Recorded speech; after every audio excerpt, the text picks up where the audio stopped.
I like the energy we got going. So Cool. now welcome to the MindDevs podcast. So Right.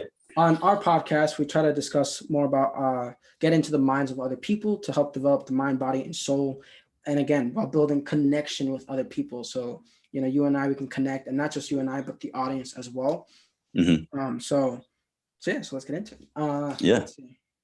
What made you want to get into podcasting? I really wanted to pick your brain about podcasting since we both have to develop this. I mean, I think we're both fairly green to say in podcasting and like the podcasting realm. So I'd love to pick your brain more on just being a podcaster, a podcast host on and like your journey so far. Like what got you into wanting to become a podcast host and talk to people?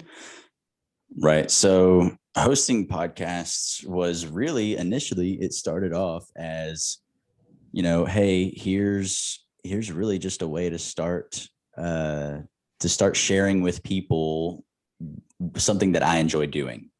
And that to me was learning. And if I can share how that experience looks for me by me having a conversation with somebody else, then somebody can look from the outside in and learn something along with me.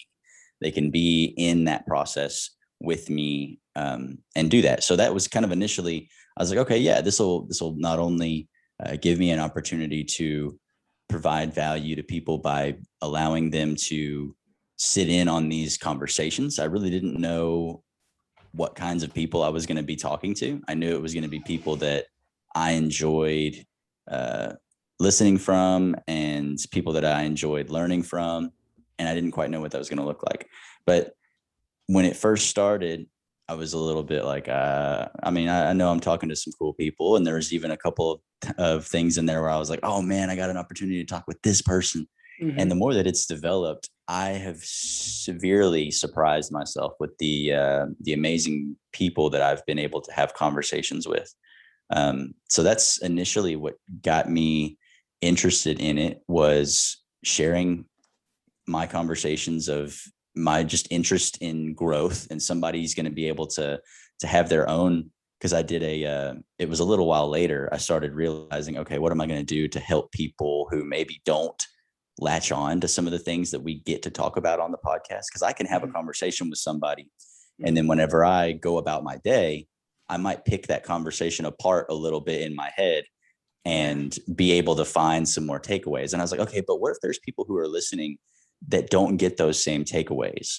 I said, okay, I'll do a process perspective episode. And I do it at the first Tuesday of the month. And I'll do that. And I'll say, hey, okay, our 3 guests that we had last month, here's what we talked about, but let's also go deeper about this particular thing that somebody said. You and I's conversation earlier, I'm going to do that, and I'm going to dive into that. So no, I actually really love that. And I'm starting to incorporate that now. Like I just wrote down in my, I have a journal that I always carry with me. I mean, I just brought it over. And so in that, I try to, any sort of idea that comes to mind, as you said, when you're sort of piecing together conversations you've had with other people, I'm writing them down now, and I'm trying to do solo interviews with like myself and the audience sort of thing. Mm-hmm. So the audience can definitely expect to see more of that. But and I've listened to a couple of yours. Phenomenal. I enjoy it too. It's like a journey into your own mind as well. Like oh, okay, this person that I'm listening to who interviews other people, but then it gives us a little perspective into his mind and how you think as a host, and it brings that connection with you as well. Nice. Yeah, absolutely. When starting off, what did you find was like the biggest struggle for you as like a host? The biggest struggle for me was, well, initially, obviously, I had some of the nerves, the jitters of kind of talking to people, and I wanted to make sure that I was coming off authentic. I didn't want to come off so, I didn't want to come off so structured, or that I was so nervous, or that I sounded too scripted. Because when I first started, I would write down the questions that I wanted to ask, and I would get worried about whether or not I asked all the questions. And so some of my first few episodes, you can probably sense that in it. And then there was a point, I don't remember which episode it was, but I had heard another podcaster talk about how he doesn't write down anything anymore. He's like, man, I don't write down anything anymore. He said, I went from writing down like lists of questions, and then I went to just doing a few bullet points. And he said, now I just get in on the conversation, and where it goes, it goes. And I was like, you know what? I'm going to try that. I'm just going to try it and see how it works out. And the naturalness of the conversation has just, for me, has just overall increased the quality. I may not be packing the conversation with as many aha moments, but I believe that it adds a level of what's the word I'm looking for? Relatability throughout the conversation. And then the aha moments. Yeah. Authenticity. Yeah, and when we do get those aha moments, there's plenty of context built up behind. It's not just informational point after informational point after informational point. Like you can almost experience the aha moment with whoever it is that's telling the story. Interesting. Yeah. No, go ahead.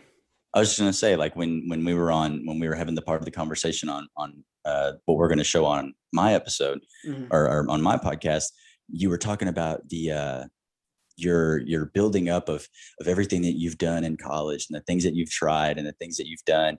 And then you started building into your interests into percussion and how you enjoyed this and how you enjoyed that and how you did the techniques and how you would stay after and spend time with a mentor and continue to do. And then it built up and even deeper and deeper and deeper until we came to this aha moment about sacrifices. And so people can share that with you. Like they can almost feel like they experienced that kind of at the same time. I don't know. It's like reading a good book and you're like, oh, I'm walking with this character. Yeah, absolutely. See, I mean, and you're right too. So with my first interview, I interviewed Evan Carmichael. I don't know, he's like a bigger YouTuber. And yeah, no, definitely. I was super nervous. I love listening to it now though, because it's like, I was really nervous. Like I still get a little nervous now. I think more so if it's someone who I haven't ever interacted with before. Yeah. Because I'm like, well, I don't know what they're perhaps comfortable with, sort of thing. So, but I found just doing a little bit more research, like just, find things that maybe you're both interested in, things like that. And it helps sort of, you can sort of start from that basis. And as you said, experience everything else together. But I definitely had, in my notebook, I wrote down, sure I have it here somewhere, but I wrote down like every single question I want to ask and then how I wanted to ask it. And so I just pretty much be reading, how do you want to do this? Like, or how did you do that? Why this? It's like, it was so, and you could hear it in my voice too, like, hi, Evan Carmichael. Okay, welcome. It's like, so it's fun to sort of, reflect on that. And I'm glad, so other podcasters feel the same way. It's like, that is normal to sort of try and find some structure, but then it's like, it kind of takes away.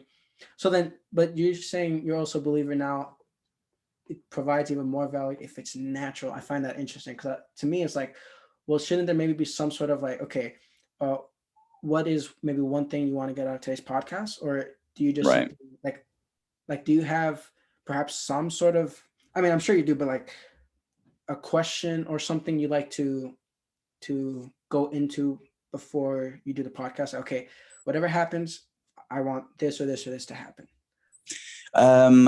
So not necessarily prior. It's usually toward the end. I do my best to try to ask the question, which is, what is it that you do daily, weekly, monthly, yearly, however it looks? You do it on a regular basis that helps lead you to continued growth. And I try to ask that question a majority of the time. And sometimes I don't get an opportunity to. And that's just because we packed so much into a particular takeaway from the process. Like you and I didn't get a chance to ask because I was so caught up in the concept that that aha moment about sacrifices, and how that looks. So as long as we get a takeaway of, hey, if you're in the middle of growing as an individual, and we touched on something that I believe is a great takeaway that you can take and you can now look at your life and you can think, okay, yeah, like just like I did with our conversation where I was like, you know what, can I make some sacrifices? And then, you helped remind me, make sure we're not making the wrong sacrifices or making unnecessary sacrifices. Mhm. And we can mull over all of that stuff because all of our listeners, they want to grow, they want to develop, and they want to continue to go forward toward this vision of themselves that they have in their minds of who and what they want to do and be. And so they're always going to be experiencing things that are going to come up. So as long as I get to grab on to somebody's experience that they've had, and we're able to spend a little bit of time on that, maybe it's a couple things, but as long as it's just one good one, then I don't feel bad if I forgot the question, but I do always enjoy trying to plug that question in there. So I do always have something that the listener is going to take from. Gotcha. Phil, I mean, you could feel free to ask me the question now if you want. I mean, I was ideally, going it's part to. one and this is part two. So if you want to go ahead and ask the full question. I do. Go Yes. ahead. What do you do daily, weekly, monthly, yearly, however that looks, something you do on a regular basis that helps you continue to grow?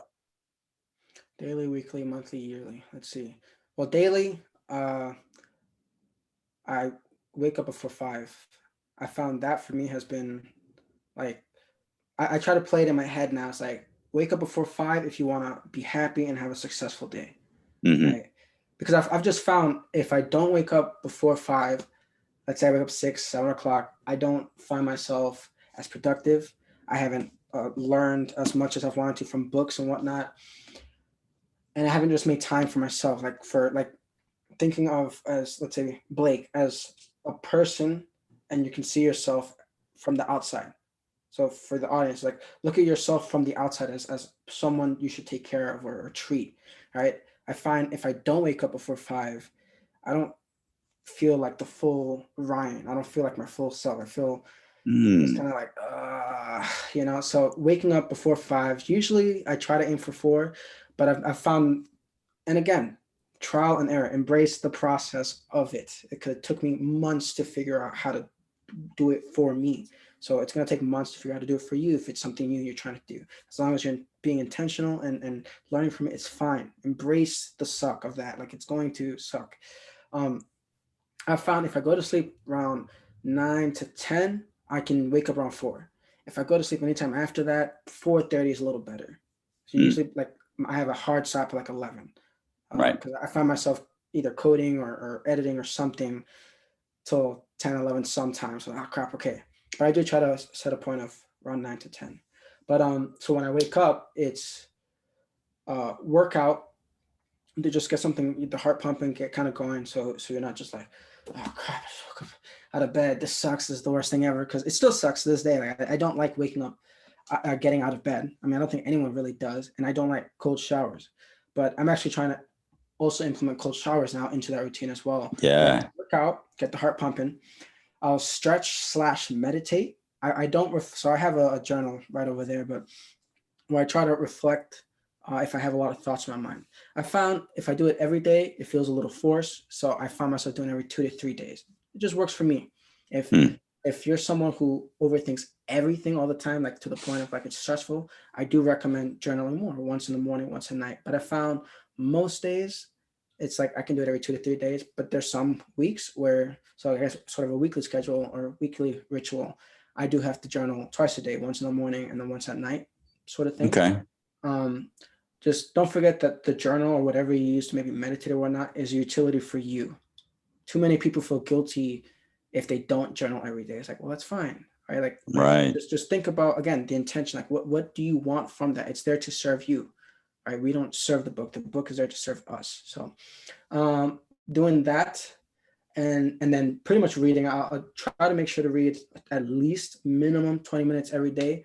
Embrace that curiosity, that adventure, and fun little thing. I read about 5, 6 different books at the same time, just because of my own nature, I would say, of being curious and whatnot. There's some days I don't want to learn about finance or whatever. Like I just want to, I don't know, learn about communication maybe, or I want to uh, maybe read like the 5 a.m. club and learn about morning routines, things like that. Yeah. Uh, so just embrace. I do like to do that, but I aim for an hour. But sometimes it doesn't always happen. I work really early as well. I have school again, so sometimes I got to work on homework.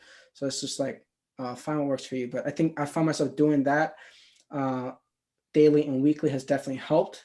And then I also just recently created a what is it? I have the hold on, I have it right here. Let's see. Oh, come on, I have it somewhere. Oh, right here. My list of habits for success. Ooh, I So like that. I sat down, and please, like anyone in the audience listening, like do this. Like it's okay because I found like I have family. I have younger siblings. I'm the oldest of three again. Um, I found it interesting. A lot of people don't like to set up some sort of goal or objectives because they're scared of actually possibly failing. But it's Yes. like, but if you don't set any sort of dart to aim at, even if you miss, like then you're still failing. Like imagine the dart. You're the dart. If you're from point A and you haven't even thrown the dart to point B, even if you completely miss, you're still stuck at point A. You haven't moved at all, Yeah. which is Yeah. even worse than being off and missing. At least you made some progress, albeit in a slightly off direction, but it's closer to the target than where you were at point A. You're closer to point B, even if you fully missed. Hell, even some days you went in the opposite direction. Well, now you got to just aim somewhere, in the direction you want to go towards. But I just say that because I found a lot of people don't like to set up like the rules for failure or success, right? But the idea is to sort of give yourself like a reflection of, well, what do I find successful? What is it to me that I can look back and say I am happy that I did this for the day, Right. right? So some examples. I will drink water, and another thing I learned this from Talk Like TED with Carmine Gallo.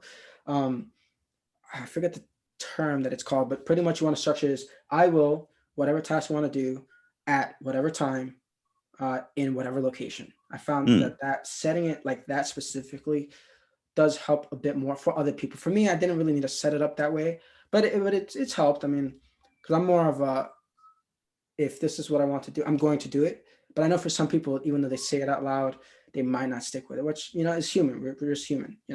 So setting it up like that, I think would be valuable for people. So again, back to I set it up daily, monthly, and then weekly. So like a daily example, I will drink water at 4/4:30 a.m.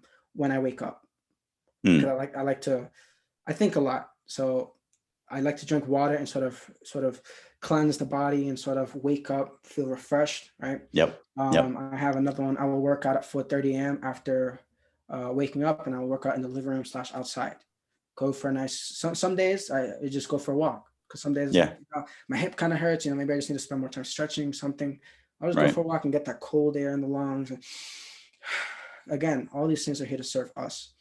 And then a weekly thing, for example, I like to do is unfortunately, I do have to schedule it. I don't know. Some people be like, "Oh, that sounds terrible," but it's like so busy. But scheduling time to call family from around the country or from wherever they are, because I have family in Hmm. New York, I have family in Florida. Schedule time to just call them, right? So that's something to me I can feel at the end of that's again weekly. Oh yeah, I connected with my family for a little bit. Yeah. So I definitely enjoy that. And to me, that's just for me again, what I find to be like a successful sort of I can feel proud of that. So find whatever daily, weekly, monthly, again, yearly thing that works for you that you can look back and feel happy for. But I would say again, waking up early and sort of making a list of different things and seeing like that you think would be valuable for you that you can feel proud of. So for Right. me, so to answer your question, it's a list of things, but really waking up early to do all these extra things, to do the little workout, the stretch / reflection, because we're humans, we're very complex, Yeah. unfortunately so, but we just are. We're I think we're the most complicated things in the universe. It's like because each human is so different. So finding a list of habits for success for you, I found that's been like invaluable for me. Like just it's been great. I love Sticking it. to that, like and writing it down too, because I'm very forgetful. So if you write it Yeah. down, I have it in my computer, so I have it here in Notion. Um, if you write it down, okay, now you know the rules. Maybe print it out and tape it on your wall or something, or by your bed. I don't know. Print out 5 Yeah. copies. I don't know, like whatever works for you, so you can see what it is you want to get done. And So yeah, sticking to the habits for success has been really helpful. Yeah. Absolutely. I agree. I do similar things myself. Nice. What's since we're on that, what's something you found has been helpful for you, either daily, maybe a morning routine, or just something that you found leads you a little bit closer to success? Yeah, man. And there's lots of things similar to you where I could generalize it and say that it's it is routine, but Mm-hmm. what I what I really believe it is it's kind of like a self-analysis. So the Mm-hmm. things that I do, I personally track it every day. I track what I do every day, whether I do it or don't do it. I track, did I do it or not do it? And it's similar things to what you have. Okay. So I have habits. I'll wake up in the morning. I drink my water, kind of a concoction, Mm. mix of salts because I do kind of a low carb diet, but then it's also Okay. got Like the uh, Himalayan salts and stuff. yeah, the Himalayan salts. I It's got I the tried chia that. See, for seeds. me, I can't stand it. Tastes like I lived in Miami, so it tastes like ocean water to me. So it's Yeah, just yeah. I can't stand it. I bought a whole bag too, like $8. I did one try of it. I couldn't do it. I was like, nope, this reminds me too much of drinking ocean water, and I I have completely to couldn't do get it. those. I have to get those little great value packets of water flavoring, like a fruit Oh, punch flavoring. It's okay, zero. Yeah, it's zero sugar. okay, Zero carb. okay, Little packets. I have to do that. But okay. I do that. I have my little water concoction. I let the dog out, and then I'll do some exercise in the morning. Sometimes it's some push-ups, sit-ups, things like that. Sometimes it's stretching, um, and then I'll get ready, and then I'll spend some time in prayer. I'll get ready, and then I'll go to the coffee shop, and then I'll go through a list of a few other things. And I do similar to you. I do different things throughout my day, and just like you, I don't have to do every single one of them, but I have them set up on like a priority scale. So I Yeah. know which ones I Mhm. should do. If I have to miss something, I know which ones I can replace it with, etc. But so after I do that, I take it a step further and I track it at like in the middle of the afternoon. And before I go to bed, I pull up this spreadsheet that I've made easy to pull up on my phone, and I go through and I put check marks or X's, or I'll notate if I switch something around, or if something had to get moved, or if something happened in the day, and I'll make notations. And then I've set it up so that at the end of my week, I've got all these graphs because I do it in a spreadsheet. I've got all these graphs that help me see how much time did I spend on my relationships? How much time did I spend in my self category, my health category, and in my wealth category? Okay, so now how was my energy? How did I feel? And that helps me to find out if there are any adjustments that I need to Yes. make in my life to keep me on the course that I need to be on. And I can look back Mhm. and I can just go, hey, last week, like today, I don't feel like last week that there was any, like there was a down point or a high point in my week, but I can look back and actually see, okay, yeah, there was a down point here and there's a high point here. Let me see if I can figure out why so that I can reduce down points, and let me figure out why I had this high point so that maybe I can bring my quality of life up another level. Mhm. I can Yeah. capitalize on those high points, or maybe I need to bring it down a little bit because that high point caused me to have a down a day later or Oh, something like that. So it really is, it's playing with it. yeah. I genuinely enjoy that. Some people look at that process and they go, yeah, that's a little too meticulous for me, but I love doing it. Yeah. Peace with the process. Love That's right. it. Yeah, Absolutely. absolutely. Hmm. Well, talking about also with the relationships, I'm curious if with your podcast, if you could get one person on the podcast, who would you absolutely love to get and why? Ooh. Okay. So Take I your feel like time. I know, right? That's a big And question. oh man, that And is a I good do think question. that one changes though, because I've I tried to was think just about about to that say that. question. Yeah, I was go just about for to it. say that. I was just about to say, I think it changes. As of right now, I've got a man crush on Matthew McConaughey. Yes, I you think I told me. think everybody does, but yeah, especially after I got the audio version of his Green Lights Green book. lights. Yeah, and he sits there and narrates it in his Matthew McConaughey voice and talks like this, his little Southern twang and all that. Uh-huh. I'm like, man, it would be awesome just to sit down and have a conversation with that guy and just talk to him about his process, because in green lights, it's almost the same conversation that I would have enjoyed having with him. Mm-hmm. But I would almost want to find out, because he does these grandiose takeaways, right? Like, oh, this was the key takeaway from this experience in life. But I would want to know a little bit more of some of his stories. I'd want to know, like, okay, what were you thinking in that moment, or what was something that had to shift for you in that moment? So I don't know. Right now, that's who I would love to talk with, but Nice. there's definitely plenty of other people. Yeah, for sure. Now I've tried to think about that too. Like, who would I love to like talk to? Even before I have a podcast, just like to maybe even find, okay, I could aim to be maybe something like that person and find things that I like as well. But yeah, no, it definitely changes. And if I had to throw in just two more, Mhm. just to give you an idea, like Yeah. if I had a three, so Simon Sinek and Mhm. John Maxwell. So those would be my other two. John Maxwell. Yes. Yeah. Yes, absolutely. Why do you think? Well, why do you think you currently really connect with Matthew McConaughey? Like, I mean, I know you mentioned like, okay, a lot of the stuff you would just like to ask him more detail, but why do you think you had a connection with you? His concept of green lights, and the idea that he has looked at life and he has analyzed his life. Now he's done it in a much more artistic, expressional way than I have. He's doing it through, because Greenlight's book was derived from years and years and years of his own journal entries and poems and things like that. And I've always had this pull toward people that had an artistic way about themselves. And because maybe I do, but maybe I have a hard time expressing it. It's funny.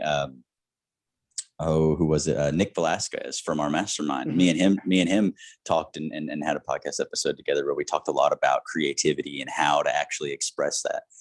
But back to Matthew, I genuinely loved his idea of green lights. I actually had a business idea that I've got written in a notebook that I may still go after one day.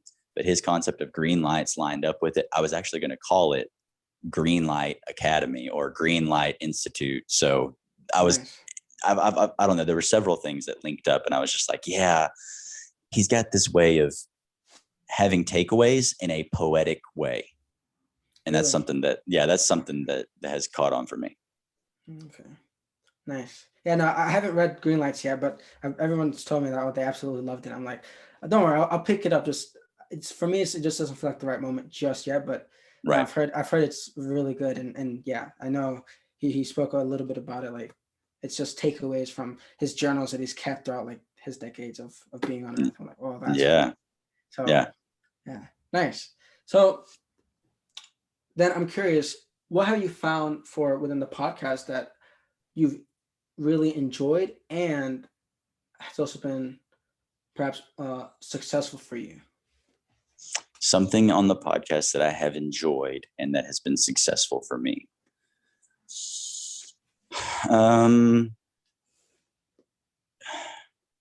Conversation. I mean, just the conversation piece of it. I know that is what podcasting is, but engaging in conversation, and that to me is an art. I've actually had some of my most, well, I don't want to call them my most valued guests on the show. That's kind of like what my knee-jerk reaction was, but it's like some of the ones that I've really looked really deep into what they deep connection, right, have been. One of them was Robin Dreek, who does People Formula. He's a former FBI agent. He helped head up the behavioral analysis unit for foreign relations and did a lot of hooky spooky spy stuff, is what he calls it. And his whole deal was the concept of building trust and identifying trust in other people. And a lot of that has to do with how you conversate, how you show up in conversations. Just recently, a very recent one, I actually had a good friend of Robin's come on the show. Mm. whose name was Chris Hadnaggy, and he does social networking is his deal.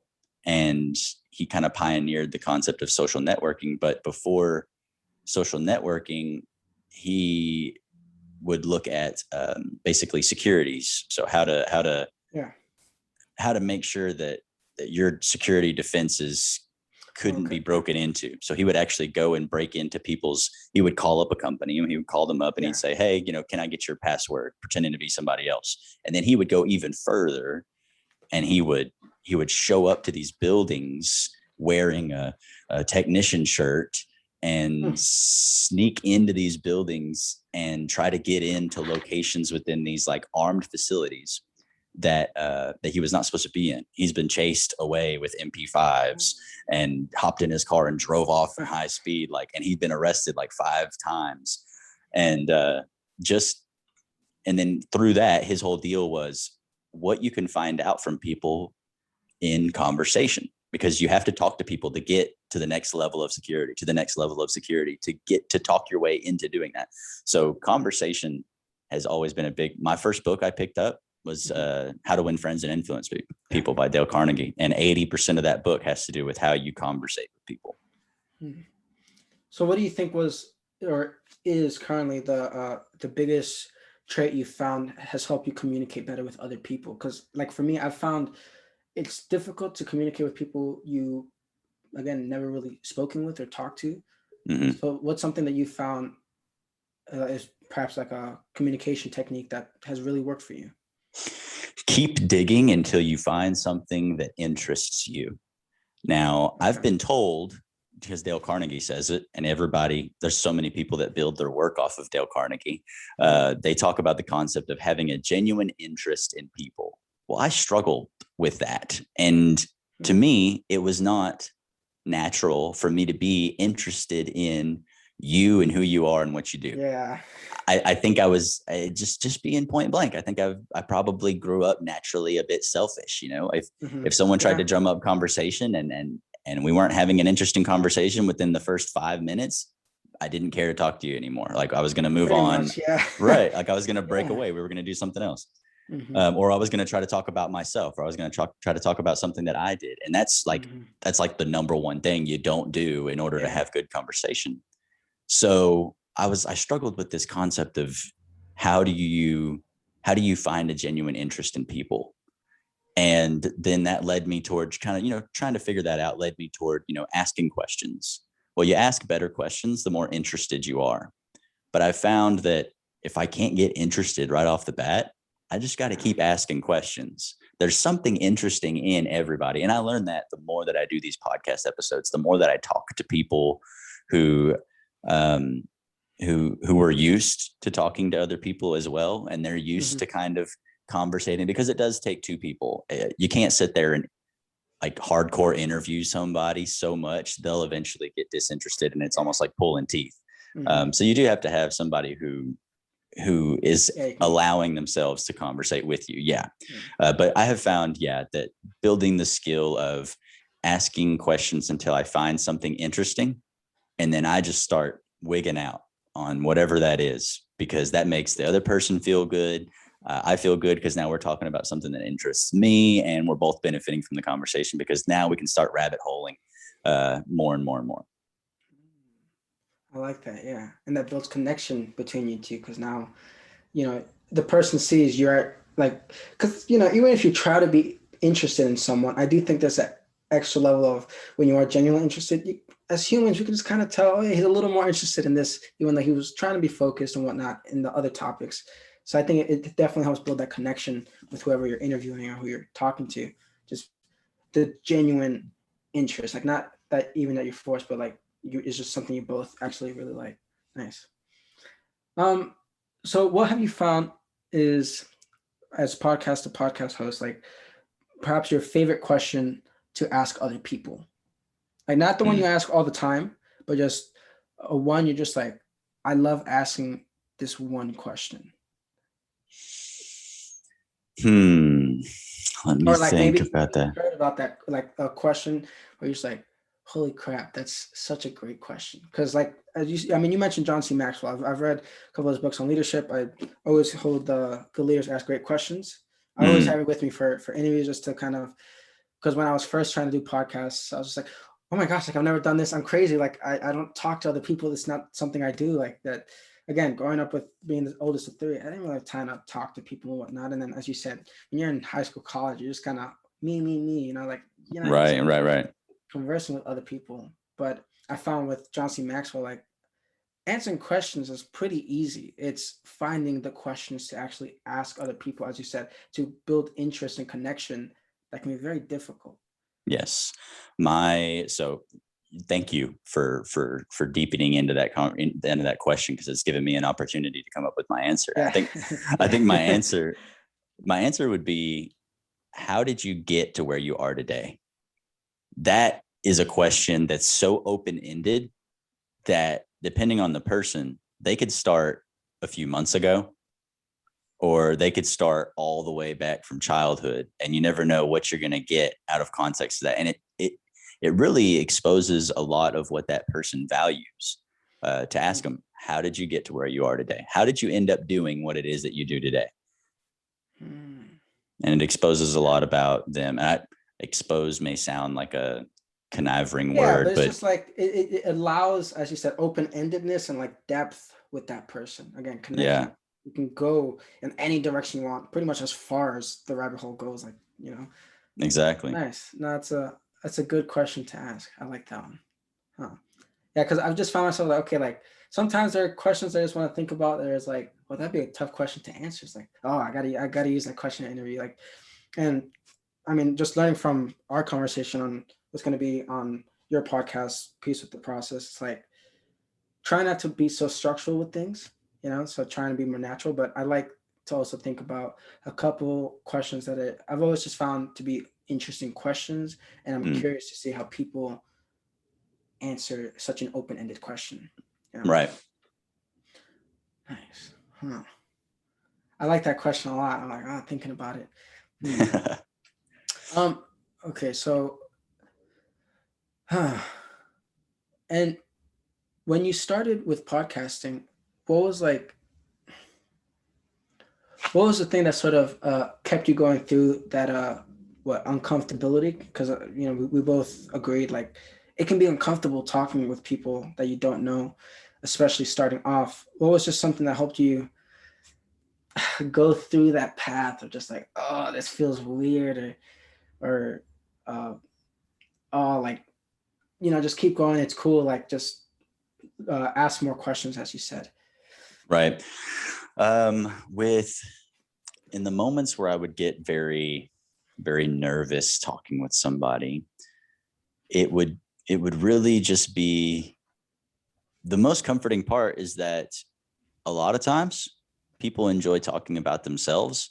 So I usually, as long as I asked one or two good questions, they would really start giving a very long answer, right? And I had time to kind of regain myself. I had time to kind of regain my composure.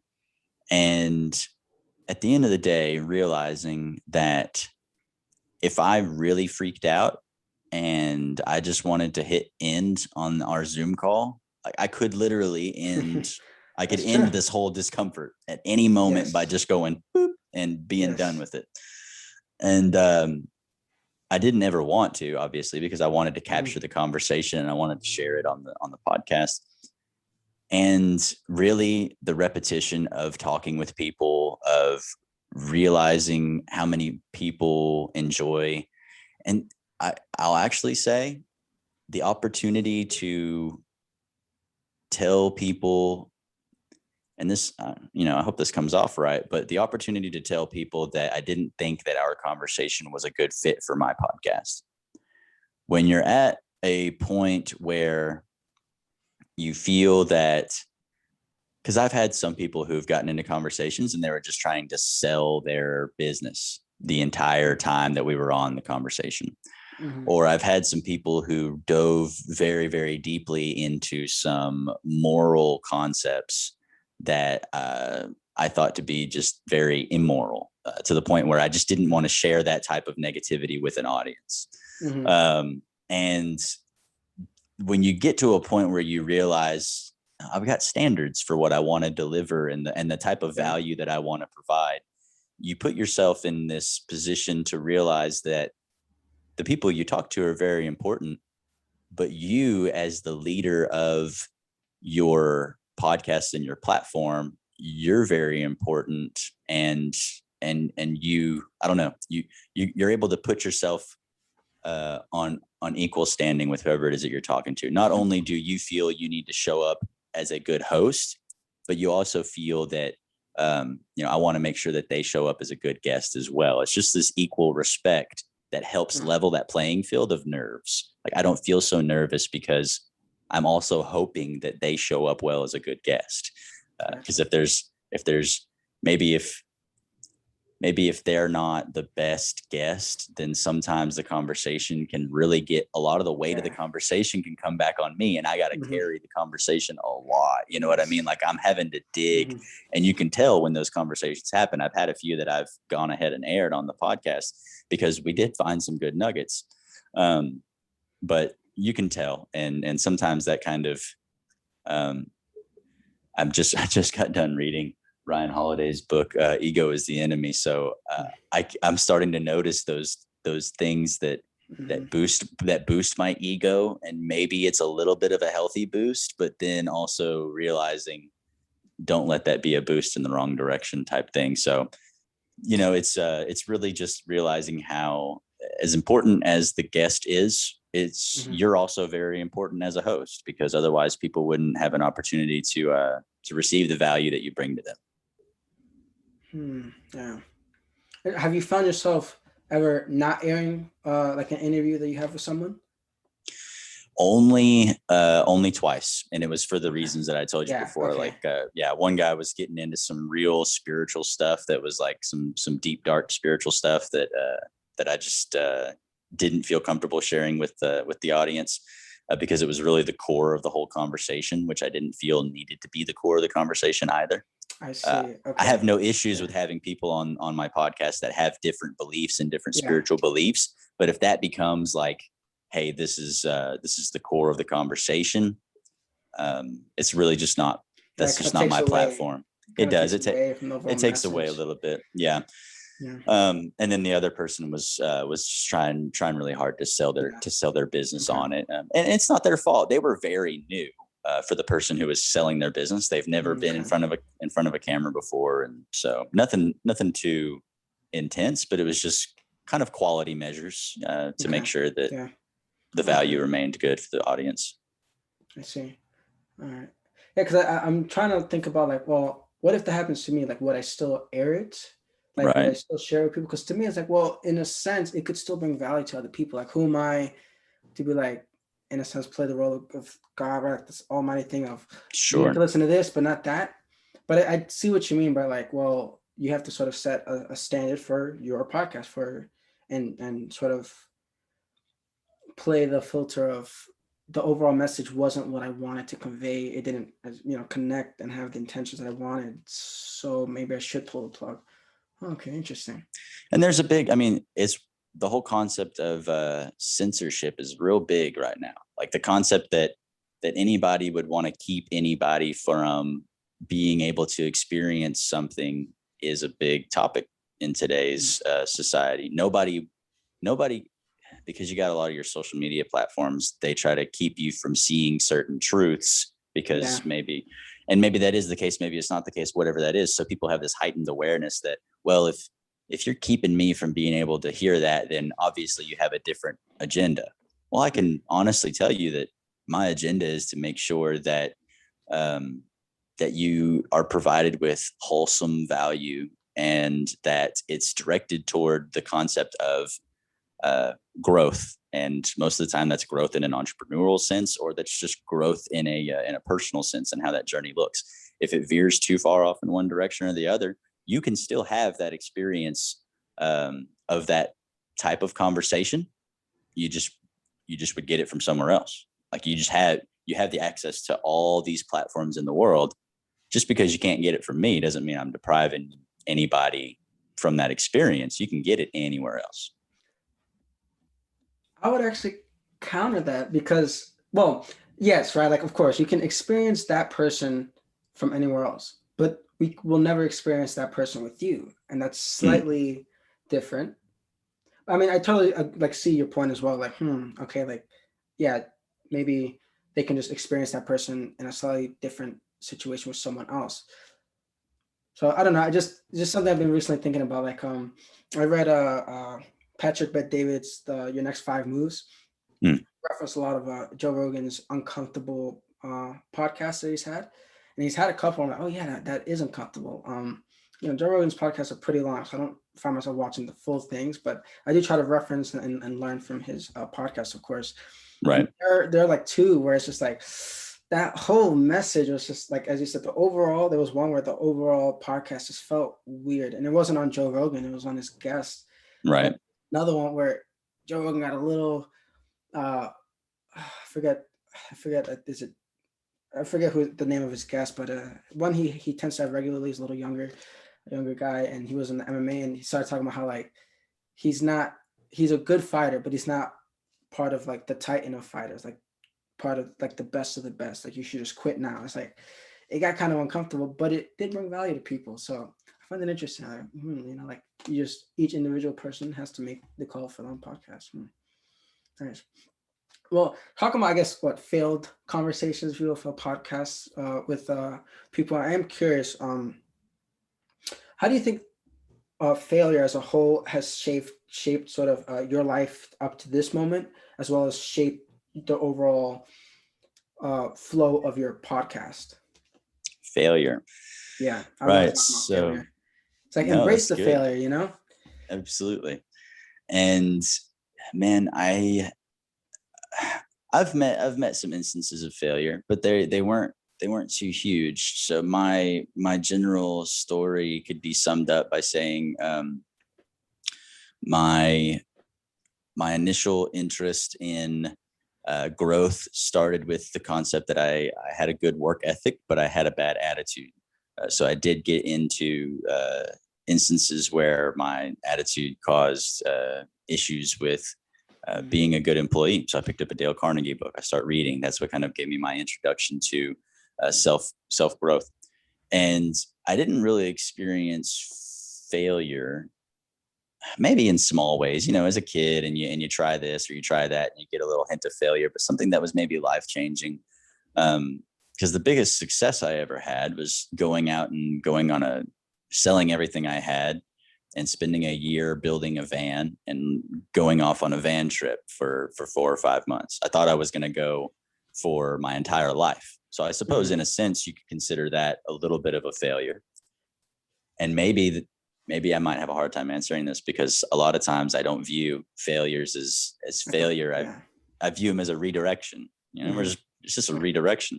But I Mhm. guess you could consider that as a sense of failure. So I got out on the road and experienced life on the road, living in a van, living like a hippie. I had long hair and wore a leather vest and had a peace sign for a tire cover on the back of my van and stuff. And was listening to Tom Petty and the whole nine. And I ended up talking with people who were living the hippie lifestyle, and I saw how they lived, and I was like, I don't want to live like that. I think that I'm starting to get this desire for white picket fences in a home back home. I was getting homesick.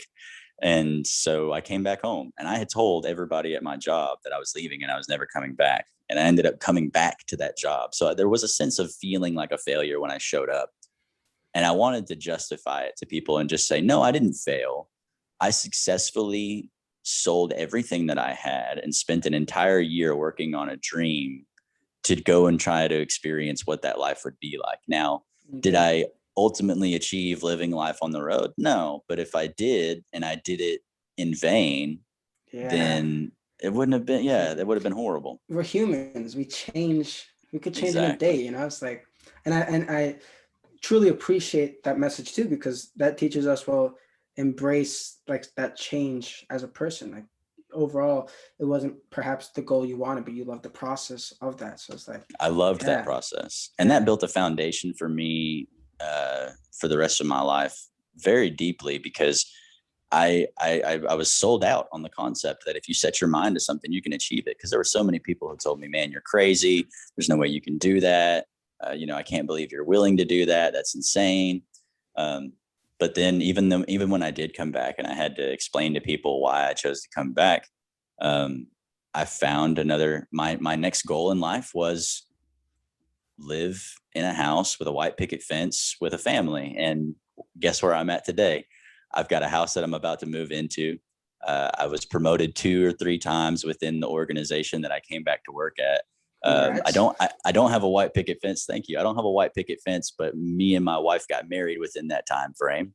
And now we have my first son who's going to be here in a week and a half. So when I got back from that van trip and I said, hey, I want white picket fence and a family, I set forth to find it, and I've got it today. So wow, congrats, man! I'm happy for Thank you. Wow, thank you. Wow, oh, that's awesome.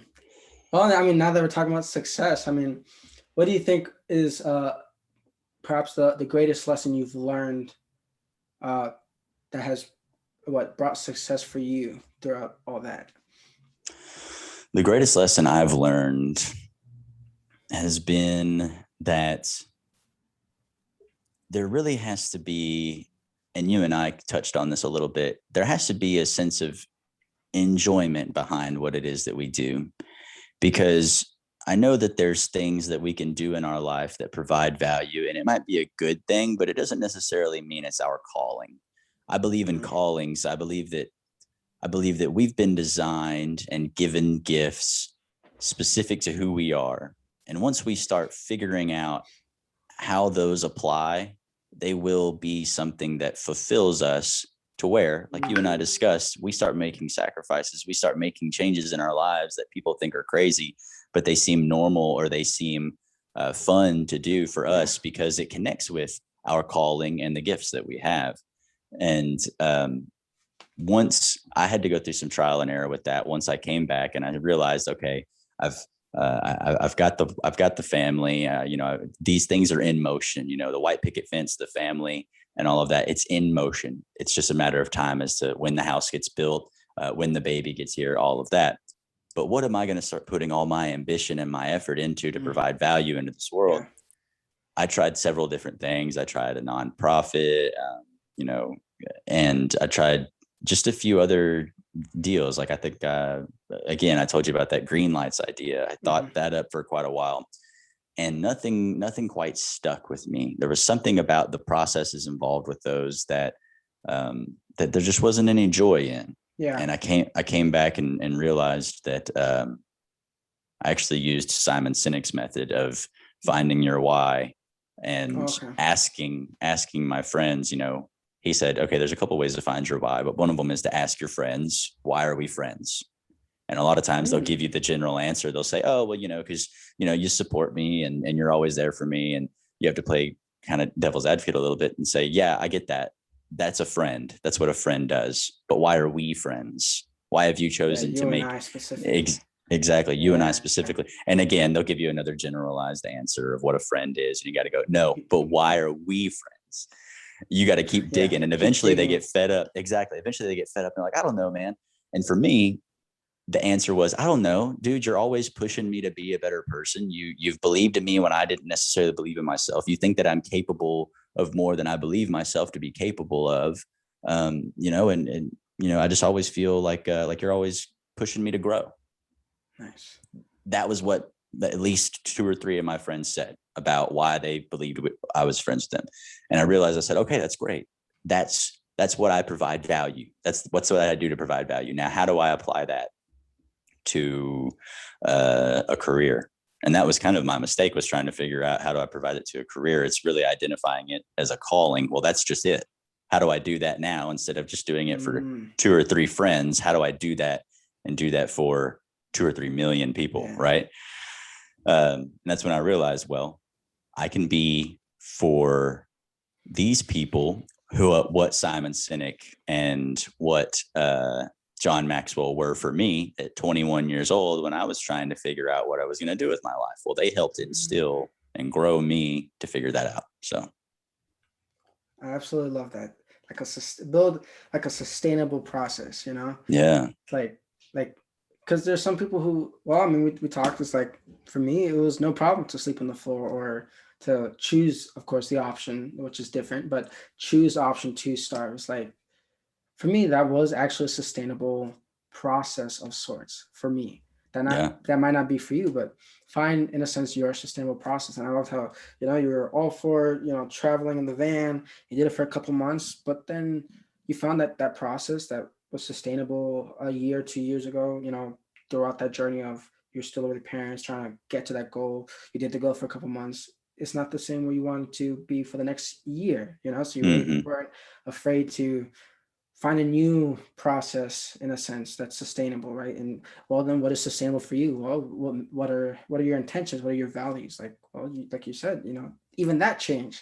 It's like, oh my Right. gosh, being an adult's so hard. It's like I thought I had these goals, and now it's like my goals have completely changed. It's like, imagine you're trying to play soccer and you're trying to make a goal, and now the goalpost keeps changing. It's like that's sort of like adulting in a sense, especially starting off. You're trying to figure out who or why you are. It's like, so I love, you're always growing and changing. You're embracing that change of a sustainable process. Yeah. Right. Hmm. Now, I wanted to touch base a little more on just podcasting, so people can also really connect and take some ideas of how maybe if they want to start a podcast, maybe they're on the edge of starting a podcast, and it's like uh, maybe they're just too scared or whatever it may be. Mm. Um, what is one message you would like to share with someone who is considering starting a podcast today? Don't be afraid to do it just for yourself. I think that I genuinely enjoy podcasting. And if I had 0 viewers, I would still do it because of everything that it has provided for just me. And I think you and I even talked a little bit about the concept of making sure that we do things so that we can make sure that the value remains fit for a certain Yeah, audience. for other people, Right. Yeah. But then there's also, like, at the foundation of it, it has to connect with you. Otherwise, your originality, your Process. authenticity, Yeah. yeah, your processes and all that stuff, there'll start to be too much friction in it to where it'll be harder for other people to connect. So for me, I have such a freedom with the podcast, and I feel that's really the only way to do it, is to have this freedom to have it be how you would have it be, and for me that's just, I want to have conversations with people who are who are experiencing a different path in life than I am, but they're still pursuing growth, and I want to learn from their successes and their failures. And it used to be that I wanted to do that for only people who were these big, heavy professionals that have achieved, Uh-huh. so much in life. That used to be my original thought process. But the more that I start to talk with people, obviously I haven't had someone that I believe, like I haven't had John Maxwell. Like I feel like that would be like almost, for me, that'd be like, whoa, like that's like one of I the feel huge too successful guys. intimidated, right? That's, Like, yeah, like, that's, like I it's, would love to have like Jordan Peterson, but I feel yeah. like just holding a conversation with that person would just be like, oh, that'd be so difficult, no? So I used to think that way too. I had an opportunity to talk to one of my childhood, not childhood heroes. It was like one of my van day heroes. Because when I decided to go on this van trip, I read Vagabonding by Rolf Potts. Nice. And Rolf Potts, I read his Vagabonding book. I went on to read his other book with Marco Polo Didn't Go There. And I watched all of his YouTube videos. And a lot of what he talks about is the uncommon art of long-term world travel. That was the subtitle for his book, Vagabonding. So that's what I was absorbed in. And he's got this look of like this traveler, and he's been single for the majority of his life. I think he just recently got married, and now he's doing the whole traveling thing with a spouse and stuff, but or fiance. But I had an opportunity to have him on the podcast, and that was the first time I ever experienced kind of this starstruckness. And it was a little bit difficult because I didn't want to come off so geeky, Yeah. talking to somebody who I looked up to. So yes, it was difficult, but having been able to go through that And having talked to so many different types of people from so many different walks of life, I realize how human everybody is. So I could absolutely tell you that my nerves would be crazy if I was talking to Jordan Peterson or Simon Sinek or John Maxwell. They would be crazy. I would have to really refrain from my nerves, but I have no doubt that I would be able to ask some really compelling questions. And I think that's all I need to receive some value from them. Yeah. It's crazy because, like we paint this whole picture in our heads, and then you meet them and it's just like, wow, you're human. Like we are all simply human beings who ideally want to help the world in some sort of shape or way or whatever. What helped you, I guess, settle those nerves when you did meet Ralph Potts? Like, because I mean, as you said, even with Jordan Peterson, it would be nerve wracking. Or John C. Maxwell. It's just like, oh my God, like they got so many years of experience. They're such experts in their fields. That even for me, I find Jordan Peterson a little more intimidating just because he's so punctual with the way he speaks and communicates. But John C. Maxwell too. But it's like Jordan Peterson's like precise with almost everything he says. Just like it has a flow. I'm just like, oh my gosh, how do you just communicate like that? Oh my gosh. Right. Well, I think it can probably stem from this fear of being called out by our heroes. I don't think nobody wants for you to be in conversation with someone who we look up to, and then for them to be like, oh, well, it's not I don't know, for them to challenge you, I suppose, because there's this thought process of maybe they're going to come across smarter than me, and they're going to think that maybe I'm just not I'm not challenging them, or there's this, it's a feeling of not leveling up, not being able to be on the same level with them. And to be honest with you, man, I don't know.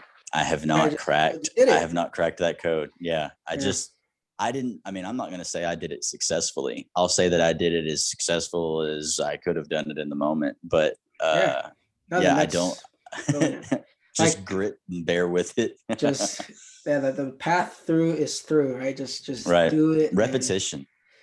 Getting because more reps on it. Yeah, I've done not necessarily public speaking, but I've had to get up in front of several groups of employees and talk with groups of employees. I've had the opportunity to get up and speak at my church and things like that. So I've been put in situations where I've had to stand up in front of large crowds of people to speak. And the only way that I know how to get rid of that nervousness, because it's pretty much the same nervousness feeling of public speaking as it is to talk to your hero or to someone you look up to. It's pretty much the same feeling. And the only way that I've figured out how to get better at public speaking has been repetition, because I can get some takeaways on how I could better operate while I'm on stage. Little techniques. The main reason that I have anything that I was bad at was because I was nervous. So it's not that I didn't know what I should have done correctly. It's that I was nervous in that moment, and my mind was somewhere else. Or, I had my hand, right. I had my hand, like I was like scratching here or something like that, because I was a little, something like that. And if you would loosen up because you've done it enough and you have this sense of confidence, then that wouldn't be an issue. So sometimes the only way to fix some of the communication deficiencies is just by doing it so often that you get your mind off of it, and you're just allowing yourself to do it like you would. You walk with good form because you've walked forever. So I've had an opportunity lately to do some public speaking opportunities and people coaching me on it. And so I tell them, I said, okay, I wrote that down. I said, but I just want another opportunity to speak again. Like, I just want to speak again. I just want to speak again, because the only way for me to get better at that is to continue to speak over and over again. Interesting. Oh, my dog's going crazy. No worries. Gosh. Why do you think, maybe not all humans, but I've even found like because I would actually consider myself more of an introvert than an extrovert, even though a lot of my Mm, friends are like, Ryan, what are you talking about? You're so extrovert. No, no, I'm actually pretty introverted, but I'm just passionate about like certain things. Like, why do you think overall, like as most humans, anyways, we have this deep desire of like connection with other people. Like, I try to really think about that because right, because that's quite a big question. It's like, well, why do yeah. we all feel like we need to have connection with other people? Because even you mentioned, and I think everyone who decides to start a podcast sort of feels like, oh, I'm gonna try and get the biggest person, John C. Maxwell, Peterson. It's just like, and then you have conversations with, I mean, no offense, but like people that just aren't as high, Right. but you still love it. Like you still love that connection with people. Yeah. Like why? I think it is, I believe that is the opportunity to provide value and be valued. I think if you're doing either one of those, then you are experiencing fulfillment in some form or fashion. And that can only be achieved through connection with another human being. Uh, you can't provide, you can provide value to um, I don't know, to a group of kangaroos. But if a kangaroo doesn't have the ability to fulfill you by showing you how much they value you, then that Yeah, fulfillment isn't going to be yeah. met. And I think thinking about that and like that can also be not just other people, but with yourself as well. Sort of treating yourself as someone to take care of. It's like maybe that's why we love growth and learning, like because we find, well, I mean, I'm sure we both find fulfillment. I think we can say of like teaching ourselves, and then as you said, analyzing what worked, what didn't work, providing ourselves some sense of value, and then using that to bring value to other people. Hmm. Absolutely. Huh. Thank you, because I've been thinking about that question for a while. Why do people like connection and whatnot? And huh, I never saw it that way. Well, Providing yeah, value because from think that everybody enjoys talking about themselves. Well, the only reason we enjoy talking about ourselves is because we have this hope in the back of our mind that somebody's going to validate us, that somebody is going to value what we're telling them, and we will experience that value by them saying, "Oh, wow, what you had to say was really cool." Like it is. It's kind of this. It's kind of selfish, but it's just natural. It's natural okay, that, human. uh, Yeah. yeah, it's human. We want to talk, and sometimes we get in conversations with people who you can tell that instead of actually listening to you, they're just waiting for them to talk, because it's kind of that endorphin addiction. You really just Hmm. want to receive the value. You really just want to receive more value than you want to put in the effort to try to give more value. And uh and and sometimes that's the tricky path. You got to make sure we're walking right. But Hmm. yeah, I think that's what it comes down to, is we want to be valued so badly that we just have to do it through communicating. Yeah. Wow. I'm gonna ask you another question now because now I'm just like, because I Okay. think about a couple questions, just because we're on the topic of questions I've been thinking about. What do you think Joe Rogan's podcast has done so well throughout the last decade that he's been doing it? Because like honestly, some of them are like really like I mean, most of them are like over 2 hours long. It's like even I'm not gonna stay on for that long. But I do Right. like his little clips that he does. It's like, okay, cool. Like I can get like 10, 15-minute clips, listen to it. But why do you think his podcast is like so big and rare? It's like because it's like you think podcasts, people I think most people can say, okay, Joe Rogan podcast. They might not know any other podcast, but for the most part, I think most people can say Joe Rogan podcast is like the creme de la creme. Why? I mean, I think I believe that is because it's unfiltered and controversial. And I think that right now is something that grabs pretty much everybody's attention. So, unfiltered. yeah, unfiltered and controversial. I don't Yeah.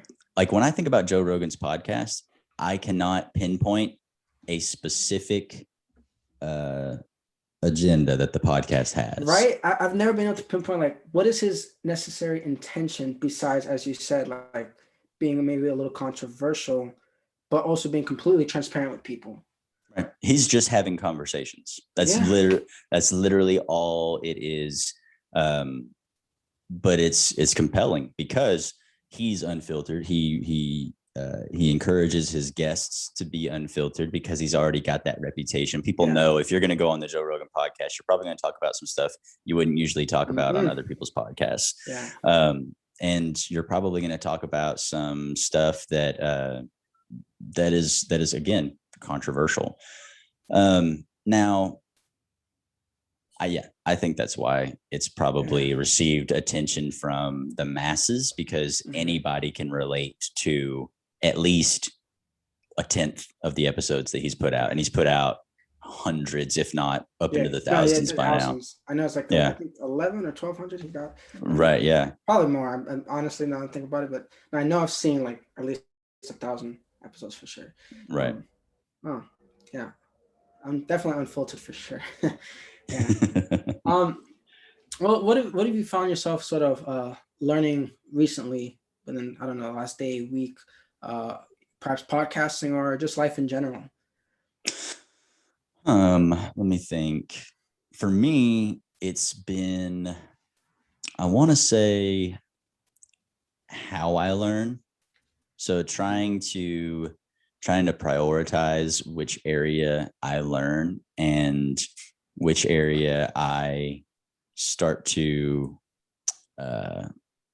kind of take what I have learned and start to apply it. So I feel like there's so much, like with you said you read like 5 different books at a time sometimes. I can sometimes do the same, but I have to think about, okay, which area of my life maybe needs to be prioritized right now to learn more about. And while I'm learning that, doesn't necessarily mean that that's the same area that I have to start implementing things that I've learned, but maybe there's another area that, hey, I have some knowledge that I haven't used in another area, and I'm going to prioritize that for how I'm implementing what I've learned. So that's kind of been where I'm at here lately. And I haven't necessarily been like, I don't have a book that I'm reading on how to learn, which is strangely enough, that's what Nick Velasquez's book was all about. And I have yet to pick that up and read it. And it's actually on my list to pick it up and have a read, because I'm interested in that. But it's the concept of, because right now there's so many books that I would love to read. So I have to just think, I'm like, okay, but which one should I read right now? Which one do I need to read right now? Yeah. Which one do I need to read right now? And if I'm reading that, I'm still in the process of learning. It takes me a little while to read a book. I'll be in the process of learning. Well, I need to be implementing something I've already learned in a different area of my life. So I'll pick up a few other books that I just recently finished, and I'm going to skim through those and find, okay, hey, here's something that I connected with because I wrote in the book and I underlined it, and I'm going to start implementing this in this part of my life. So it's kind of that playing around with the balance concept. Yeah. Sort of like the feelings, like what I feel like I want to read today, but then also like your values or like sort of your intent of like, well, what do I want to actually learn and apply within the next couple of days or weeks or whatever. Right. Like, I mean, I guess to try and help you out with sort of prioritization. I mean, something I've just found that helps is like ordering the books that you think you're going to use, as you said, within the next day, week, whatever, something soon, including that instead of your book list, like book pile of books that you're going to currently read. And then when it comes to the moment of actually reading, embracing, today I feel like reading this one, and then, as you said, reflect at the end of the day. Well, was that perhaps the right choice or whatever? Oh no, well, I have, I don't know, interview with this other person. I would really like to read Matthew McConaughey's book before I interview Matthew McConaughey. I should probably read that book, and sort of reflecting on that. But in the moment, I don't know, I've just found for me is just, I feel like reading this today but not only because of the feelings, like I think you'll have a better connection when you read the actual book. If you I like that. are fully in that feeling of, you know what, I don't even want to read nonfiction, I want to read fiction today.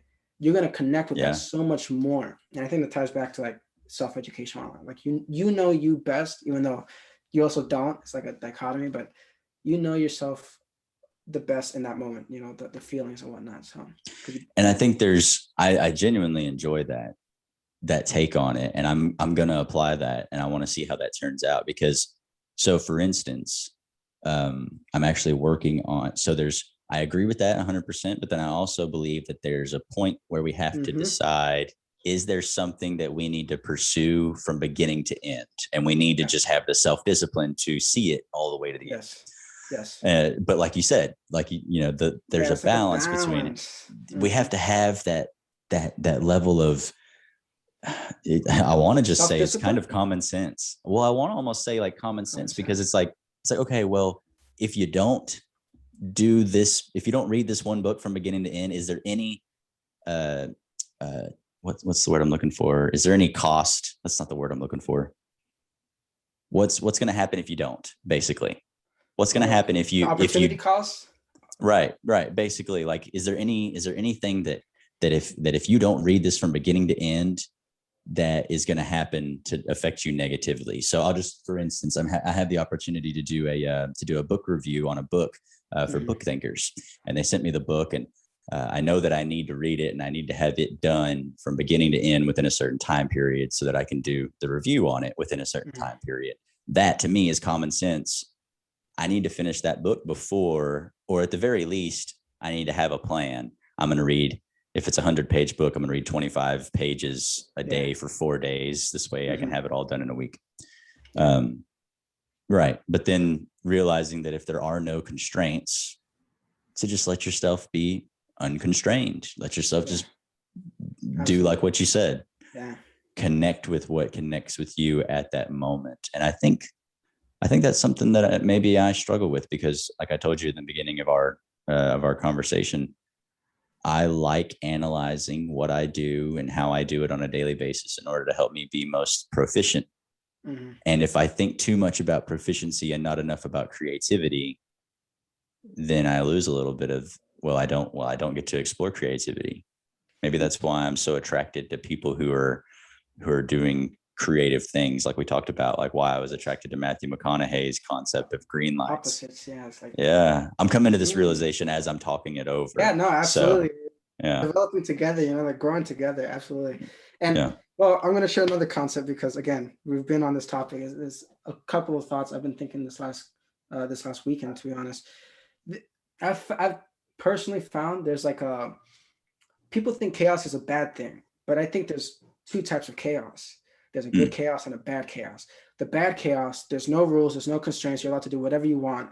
And it can sort of be bad because you fall into this pit of just like consume too much food or even consume too much knowledge. Whereas with the good chaos, you have some rules, you have some set rules, as you said. Maybe, okay, for book thinkers, you have to go ahead and read these couple pages. But because you have that foundation of these are the rules that have to be done, it allows for this sort of good chaos, this creativity everywhere else, right? So your basis of, I don't know, for example, I don't like to have shoes in the house or whatever, things like that. But then I can allow myself to be creative with, I don't know, anything else outside of those rules in the house. So like for me, you might, like people who might visit my place would probably think I'm crazy. I like to tape papers, and if it were my house, I would paint the walls with it's like this paint where you can do what is it, the chalk like paint. The Expo. They have Expo now, so I want to do Expo so I can draw on the walls. So to other people that seem like chaotic, right? It's like, oh my gosh, no, the walls are dirty, but it's like no, like there is like this beautiful good chaos within it. Like I don't like the floors to be dirty with shoes, because I don't want to. A lot of people walk the dogs outside over here and they don't pick up after themselves. It's like, sometimes, it's like, I don't want to have that on the carpet. But then it allows for this sort of good, beautiful chaos of, well, why can't I put tape on the walls, not just in my office, but in the living room, or have these things in different ways? It doesn't go against the rules that I've set. Yeah. So, and plus, especially when you live with other people, it helps setting those types of rules. Hey, don't do this and this and this. But you're free to do anything else outside of those sort of constraints, as you said, the balance of hitting what you want to hit, but then also allowing that chaos, that creativity to flow through. Right. I like that, because I even do the same thing with my Saturdays in terms of how I set up my routine. My Saturdays, I have a little bit in the morning that I like to get done, but then I leave the whole rest of the day, with the exception of a couple things before I go to bed. The whole middle of that day stays I don't have a routine for that whole chunk of the day. That way I can allow whatever the heck comes up. And even sometimes the routine itself in my morning or at the end, even sometimes I throw that out. Yep. because Saturday's my chaos day. Yep. And I'm all right with that. Absolutely. And like you said, at the end of the day, well, was that my intention? Was it well worth the sacrifice of not doing Exactly. that? Yeah. You know what? I got to spend that extra 30 minutes with my significant other. I wouldn't trade that for anything. Or I got to spend extra 5 minutes with my dog or whatever you want it to do. It's like, I wouldn't trade that for anything. So, we're human. Yep. Nice. Absolutely. And so, pretty much wrapping up here, I'm curious just what are a couple books that you found have had the deepest impact and connection with you throughout your journey so far, Right. Like Some I know of you the mentioned deepest Green books. Lights, How to Win Friends and Influence People. That one has had probably the biggest impact only because it was the foundation behind understanding, or really the foundation behind being introduced to the concept of education as opposed to academics, educating myself on how to be a better person, how to grow my weaknesses, and how to identify strengths and capitalize on strengths. That's really what my entire journey was all about. After picking that book up and reading it, I read different Dale Carnegie books as well. I'm trying to think about something I read. I mean, the most recent book that I read was Ego is the Enemy. And I'm a Christian, and I'm forward about my faith on my podcast as well. And I've noticed that that there's a lot of people who look at Stoic principles. And so I've always wondered, is there anything about Stoicism that maybe conflicts with Christian faith? And I tried to find people who have looked at Stoicism and the concept of Stoic philosophy, and some of the Greek philosophers' ideas. And I've tried to find people who have looked at it from a Christian point of view. And I haven't really found anybody who's done it and then kind of given their take on it. So I was like, you know what, I'm going to do it. And yeah, absolutely. Yeah. And so I just finished Ryan Holiday's Ego is the Enemy. And I read through it all through at once. And then I'll go back through and I'll kind of pick through to see if there's any in terms of like, pick out the bones, eat the meat and pick out the bones type deal. Mm-hmm. So I'll go back through it and I'll do that for the majority of it.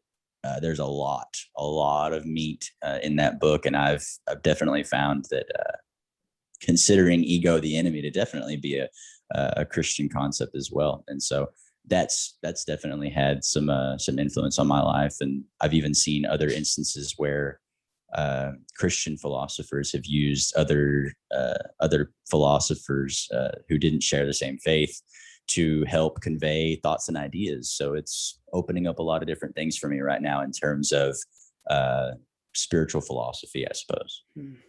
Yeah, I love the open-mindedness that you have with it. Like you can believe in different things, but still take ideas from other people. Yeah. And sure. Yeah. It's the conveying of what I believe to be true. So my beliefs stay firm, but it's the concept that I don't discredit anybody for what it is that they believe, because I don't believe anybody is 100% correct in everything that they believe. I believe that there's a lot of truth behind what all of us believe, no matter how different it is. And I'm nobody to tell you that your truths are wrong just because other things you believe are wrong. I very much like to pull and experience. I like to confirm people's truths instead of point out their wrongs. And there's a time and place to help people understand new concepts and things that might be new to them. But for the most point, I like to help confirm people. Hey, this is what I believe to be right. I believe we're both right in this aspect, and I think we can share that. You mentioned a little bit about having faith, Christian. How do you think having faith, just overall, in like the being of faithfulness, if you will, has impacted sort of your creativity throughout life? Because again, back to Jordan B. Peterson, I don't know. Well, within his second book, he just recently released a second book, Beyond Order, and he talks a bit about like you have to sort of have this voluntary giving up of this greater thing in order to achieve something greater than yourself. Like, how do you think faith has affected your creativity as a person? Man, how has it affected it? It's the whole basis of it. As a matter of fact, that's why I call what I do a calling rather than a career. That's why I feel that I have I have gifts rather than just strengths. So it's really the foundation at what I believe and what I do. But how has it affected my creativity? I know it's a For big question. instance, it's a big question. But I'll say, for instance, I read Ecclesiastes here recently, which is a book in the Bible, and the phrase "it is useless" is brought up so many times within that particular book because they don't know exactly who it is that wrote that book. It's they believe they refer to him as the teacher in some in some of the translations. And in this book, it's a person who basically set out to try to understand everything that there is to understand in life. And through that, he found that there is so much of life that is useless. And that there are some foundational things, which obviously involves, the understanding of our duty to God, but then also just the understanding of enjoying the work that you do while you're here, and providing value is really at the sense, because that's kind of the duty to God part, is to provide value to people here, and to be valued to people. But then the enjoying the work that you do, like that's kind of what he narrows it down to. He's basically saying, enjoy the life that you've been given and do it in a way that pleases God. And so for me, that has really opened up my creativity to say that, man, I can enjoy. There's so many things that I can just, decide to seek and enjoy. But then there's also this concept of not getting caught up in the understanding of things, which is natural for me to do. As we discussed, I'm very self-analytical. So it helps me play and stay in an area of balance, helps me balance, adds another layer of balance, I'll say. Yeah. I mean, something I learned, I'm very open-minded, and I try to read a lot from the Bible, even though I wouldn't say I'm specific to any religion. I mean, I'm guess closest to Christian or Catholic. I'm not really sure. But I do say I'm more of just a religious person, where I do love to read and analyze the Bible. And something that I learned from when I was little, though, was you're never going to find all the answers to everything. So just be accepting of that. It's okay to be curious, it's okay to ask questions, but just embrace that we're merely humans, we're merely mortals. We're not going to find the answers to every single question that we have, and that's okay. Yeah. Absolutely. And you'll also find verses that say, take joy in the, take joy in the, there's a specific word. It's not necessarily take joy in the trying to understand. But I guess it kind of is, take joy in the attempting to understand. Well, the thing is, so here, I'll put it this way. If somebody didn't find joy of digging in the dirt, they would not have come up with the concept that there are layers in the earth, right? So take joy in the exploration. Just be content that you might not find what it is you thought you were looking for, or that you might not understand 100% of it, but you do still gain 80% knowledge of what you might have thought 100% understanding might have looked like. So it's take joy in trying to understand. Just be okay that you may not get where you thought you were going to go along the way, but be confident that you will be left more wise or more knowledgeable than if you hadn't thought to look into it at all. Yeah. Found that fulfillment. Yeah. Wow. Well, Blake, this has been absolutely wonderful. Yes, it has. This has been fun. Is there any last words you would like to share with the audience? Any last words that I would like to share with the audience? You know what? Just take a moment to to enjoy the concept of exploring. You know, if you're not quite sure if what you're doing is the right thing, or if you're not quite sure what you should do at all, explore. I think that's a takeaway that you can get from both of our conversations, from part one and part two. You know, take joy in the exploration process and be content that you may not get where you thought you were going to go, but you will be left better off for being content and finding peace with the process. Nice. Absolutely. And so if you guys are just tuning in for part two on the MindDevs podcast that I'm hosting, there is a part one that Blake has on his podcast, Peace with the Process. So if you haven't checked it out, please definitely go ahead and check out his podcast, check out part one, check out all his other wonderful podcasts. I've definitely checked out his intro and a couple of other ones. Mad cool. So definitely just go check it out. And I hope you guys enjoyed today's discussion. And Blake, definitely, this was a lot of fun, a lot of great depths and insights, a lot of different things. So absolutely. I enjoyed being on.